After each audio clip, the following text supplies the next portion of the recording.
Voter ID laws are supposedly laws to protect the integrity of our ballot box and evade what many politicians are concerned with, voter fraudulency.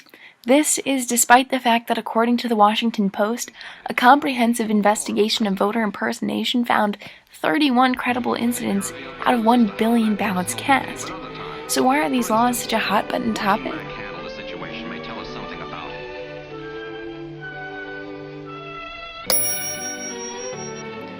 Voter fraud crimes are crimes that can range from voting for another person, sending in illegal absentee ballots, and voting with no registration, among other things.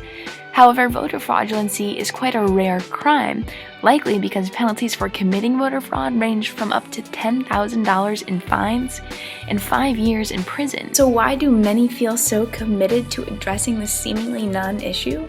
Those that lobby for voter ID laws in the United States claim that they are protecting votes by ensuring that no vote may be faked, stolen, or hindered in the democratic process. However, many question whether this is of significant concern. Senator Chris McDaniel found that ballots illegally cast were induced by the buying or selling of votes, coercion, fake registration forms, fraud with absentee ballots, ballot box stuffing, and intentional clerical mistakes, all of which are crimes that cannot be narrowed by voter ID laws. In fact, many critics say that the laws don't solve any issues concerning the integrity of the ballot and are simply intended to downsize voter populations. Studies indicate that voter ID laws can nearly eliminate voter populations of low-wage earners, Hispanics, blacks, women, young voters, and senior voters. This is because these demographics are often unable to obtain photo IDs, such as a driver's license. For instance, currently around 600,000 Texan voters don't have one of the limited forms of ID that their recently made voter ID law allows, according to the Justice Department. Many in this demographic cannot receive a photo ID like a driver's license because of criminal charges, debt, and the inability to gain access to registration areas like the Secretary of State.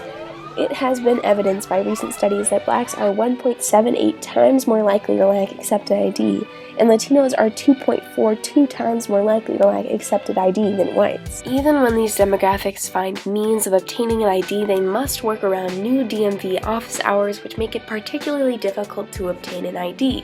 For instance, the state of Alabama, citing budget constraints, announced that it would reduce hours at 31 DMV offices, many of which were in counties with high black populations.